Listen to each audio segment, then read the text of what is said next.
Assalamualaikum warahmatullahi wabarakatuh. Hai anak-anakku yang cerdas berkarakter, apa kabar? Semoga kalian masih dalam keadaan sehat dan selalu semangat. Kita akan melanjutkan belajar tematik pada tema 8, daerah tempat tinggalku, subtema 1, pembelajaran 2. Kita mulai belajar dengan membaca doa bersama. Bismillahirrahmanirrahim. Pada pembelajaran 2 ini, kita akan belajar menyanyikan lagu Yamko Rambe Yamko dengan memperhatikan tempo dan tinggi rendah nada. Selain itu, kita juga belajar jenis-jenis cerita fiksi. Yuk kita mulai belajarnya. Anak-anakku yang hebat, tahukah kalian siapa sahabat alam yang ada pada gambar? Ada yang tahu? Ya, dia adalah Edo. Edo adalah salah satu sahabat alam yang berasal dari Pulau Papua. Dia sangat bangga menjadi putra Papua karena Papua adalah pulau yang kaya dengan keanekaragaman budaya. Salah satunya adalah lagu daerah. Tahukah kalian lagu daerah yang berasal dari Papua? Ayo, siapa yang tahu? Banyak ya, kalian bisa menyebutkannya pada kolom komentar. Ya, ada salah satu lagu daerah yang akan kita pelajari pada pembelajaran 2 ini yang berjudul Yamko Rambe Yamko.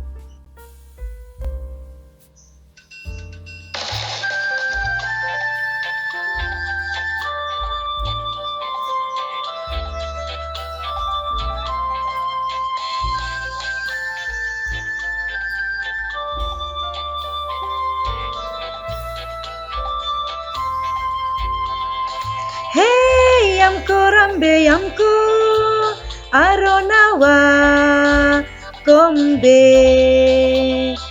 Hey Yamko Rambe Yamko Aronawa Kombe.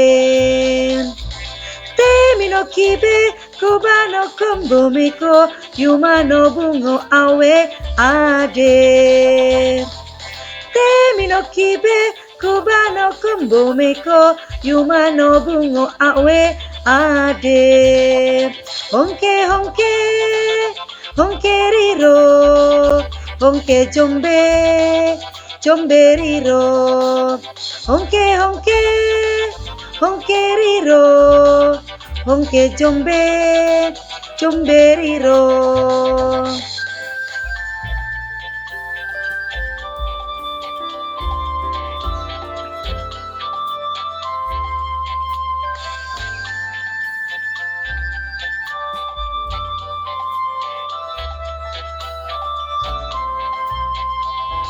Hey Yamko Rambe Yamko Aronawa Kombe.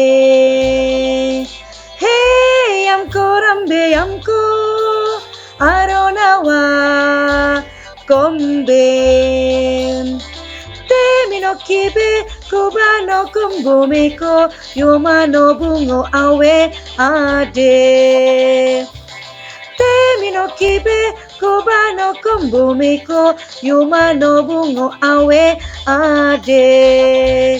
Honke honke honke riro honke jombe jombe riro. Honke honke honke riro honke jombe jombe riro.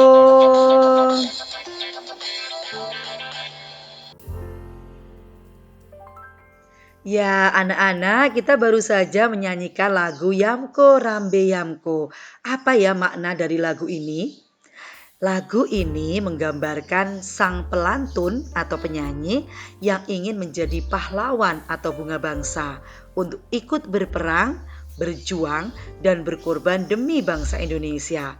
Bahkan ia juga rela mati untuk mempertahankan kemerdekaan bangsa Indonesia dari tangan penjajah. Wah, bagus sekali ya makna dari lagu Yamko Rambe Yamko ini. Anak-anak, saat kita bernyanyi harus memperhatikan tempo dan tinggi rendah nada. Apa kamu masih ingat apa yang dimaksud tempo dan tinggi rendah nada? Mari kita mengingat kembali ya, pengertian dari tempo adalah cepat lambatnya lagu dinyanyikan. Pemilihan tempo dalam suatu lagu harus disesuaikan dengan isi lagu. Jika lagu itu menggambarkan keriangan, maka menggunakan tempo yang cepat. Sebaliknya, jika lagu ini menunjukkan atau menggambarkan kesedihan, maka kita menggunakan tempo sedang ataupun tempo lambat. Sementara itu, tinggi rendah nada merupakan cara menyanyikan lagu sehingga menghasilkan nada tinggi ataupun nada rendah sesuai dengan notasi lagu. Nah, anak-anak, sekarang kita akan mengulang materi ini ya. Di sini ada not angka atau notasi angka. Nah, notasi angka ini menunjukkan urutan tinggi rendah nada yang disebut tangga nada. Tangga nada adalah urutan nada yang disusun secara berjenjang. Do, re, mi, fa, sol, la, si. Nah, perhatikan pada urutan yang pertama ini, notasi angkanya diberi tanda titik bawah. Ini menunjukkan nada yang rendah, sehingga disebut tangga nada oktav rendah. Sedangkan notasi angka yang tengah ini tanpa tanda titik, menunjukkan nada-nada sedang, disebut tangga nada oktav sedang. Sedangkan yang sebelah kanan ini adalah notasi angka bertanda titik atas, menunjukkan nada tinggi, disebut tangga nada oktav tinggi. Jadi semakin ke kiri nadanya semakin rendah, dan sebaliknya semakin ke kanan nadanya semakin tinggi. Anak-anak, tadi kita sudah belajar lagu daerah dari Papua yang berjudul Yamko Rambe Yamko. Nah, selain ada lagu daerah, juga ada sebuah cerita rakyat yang sangat terkenal dari Papua. Apakah judulnya? Kasuari dan Dara Makota. Nah, di sini Ibu akan bercerita tentang cerita rakyat ini. Simak baik-baik ya. Kasuari memiliki badan besar dan sayap lebar. Dia mampu terbang tinggi. Namun, Kasuari amat serakah. Dia memetik banyak sekali buah yang telah masak. Buah-buahan itu disembunyikan di bawah sayapnya sehingga burung-burung lain tidak kebagian. Burung-burung lain mengetahui keserakahan Kasuari. Oleh karena itu, tidak seekor burung pun mau berteman dengannya. Meski demikian, Kasuari tidak memedulikannya. Lama-kelamaan, Kasuari semakin serakah. Tidak hanya buah-buahan di pohon saja yang diambilnya, tetapi juga buah-buahan yang jatuh ke tanah. Burung-burung lain pun jengkel. Mereka mencari cara agar Kasuari sadar dari sifat serakahnya. Bagaimana jika lomba terbang? Siapa yang mampu terbang tinggi dan paling jauh, dialah pemenangnya. Kalau Kasuari kalah, dia tidak boleh mencurangi kita lagi, usul Dara Makota. Siapa sih yang bisa melawan Kasuari? Badannya kan besar, sayapnya lebar. Sekali mengepakkan sayap, dia pasti bisa terbang jauh. Kita tidak akan menang, jawab Pipit pesimis. Ingat teman-teman, kita harus menggunakan akal. Serahkan semuanya kepadaku. Aku akan melawannya dalam perlombaan ini, kata Dara Makota sambil tersenyum. Dia berusaha meyakinkan teman-temannya. Teman-teman Dara Makota saling berpandangan. Mereka bertanya-tanya dalam hati, mungkinkah Dara Makota yang bertubuh kecil dapat mengalahkan Kasuari yang besar? Dara Makota menyampaikan tantangannya kepada Kasuari. Kasuari menyetujui tantangan Dara Makota. Saat pertandingan tiba, semua burung hadir untuk menyaksikan. Dengan sombongnya, Kasuari menertawakan Dara Makota. Sudahlah, kamu menyerah saja daripada mendapat malu, ejek Kasuari. Dara Makota bergeming. Siapa yang tertawa belakangan, dia yang menang, saut Dara Mahkota. Kasuari dan Dara Mahkota pun bertanding. Mereka melesat dengan kencang. Kasuari terbang cepat sekali. Sesekali Kasuari menoleh Dara Mahkota yang berada di belakangnya. Dia takut jika Dara Mahkota menyusulnya. Saat asik menoleh, tiba-tiba brak! Kasuari menabrak batang pohon. Sebelah sayapnya pun patah. Semua yang hadir tertegun. Tetapi Kasuari tak mau menyerah. Dia berusaha bangkit dan mengepak-ngepakkan sayapnya. Sayangnya, dia terus terjatuh dan menggelepar di tanah. Sementara itu, Dara Mahkota terus melesat jauh meninggalkan Kasuari. Kasuari hanya dapat memandang Dara Mahkota dengan rasa malu. Sekarang dia baru tahu rasanya menjadi makhluk lemah. Selama ini dia selalu merasa menjadi burung terhebat.